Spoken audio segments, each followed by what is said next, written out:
नागपुर में संविधान प्रस्तावना पार्क के उद्घाटन समारोह में भारत के मुख्य न्यायाधीश सीजेआई जस्टिस बी.आर. गवई ने अनुच्छेद 370 को लेकर महत्वपूर्ण बयान दिया। उन्होंने कहा कि अनुच्छेद 370 डॉक्टर भीमराव अंबेडकर की एक देश एक संविधान की विचारधारा के खिलाफ था। जस्टिस गवई ने स्पष्ट किया कि अंबेडकर ने हमेशा देश को एकजुट रखने के लिए एक ही संविधान की वकालत की थी और वे कभी भी किसी राज्य के लिए अलग संविधान के पक्ष में नहीं थे। जस्टिस गवई ने कहा कि जब सुप्रीम कोर्ट में अनुच्छेद 370 को चुनौती दी गई, तब 5 जजों की संविधान पीठ ने, जिसमें वे स्वयं शामिल थे, सर्वसम्मति से केंद्र सरकार के 5 अगस्त 2019 के फैसले को सही ठहराया। इस फैसले ने जम्मू कश्मीर को विशेष दर्जा देने वाले अनुच्छेद 370 को निरस्त कर दिया था। गवई ने बताया कि सुनवाई के दौरान उन्हें अंबेडकर के शब्द याद आए, जिसमें उन्होंने कहा था कि देश को एकजुट रखने के लिए एक ही संविधान पर्याप्त है। उन्होंने नागपुर में आयोजित कार्यक्रम में कहा, यदि देश को एकजुट रहना है तो केवल एक संविधान की आवश्यकता है।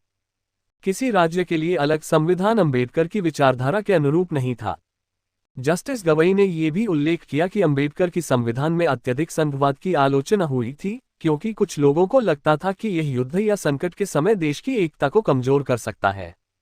फिर भी अंबेडकर ने विश्वास जताया था कि उनका संविधान सभी चुनौतियों का सामना करने में सक्षम है। सीजेआई गवई ने पड़ोसी देशों जैसे पाकिस्तान, बांग्लादेश और श्रीलंका का उदाहरण देते हुए कहा कि भारत ने 75 वर्षों की अपनी यात्रा में हर संकट में एकता बनाए रखी है, जो संविधान की मजबूती को दर्शाता है। उन्होंने ये भी जोड़ा कि सुप्रीम कोर्ट ने अंबेडकर की एकीकृत भारत की दृष्टि से प्रेरणा ली थी, जब उसने अनुच्छेद 370 को निरस्त करने के केंद्र के फैसले को बरकरार रखा। जस्टिस गवई ने संविधान की सर्वोच्चता पर भी जोर दिया और कहा कि लोकतंत्र के तीनों अंग न्यायपालिका, कार्यपालिका और विधायिका संविधान के अधीन कार्य करते हैं। उन्होंने ये भी चेतावनी दी कि न्यायिक सक्रियता जरूरी है, लेकिन इसे न्यायिक आतंकवाद में नहीं बदलना चाहिए।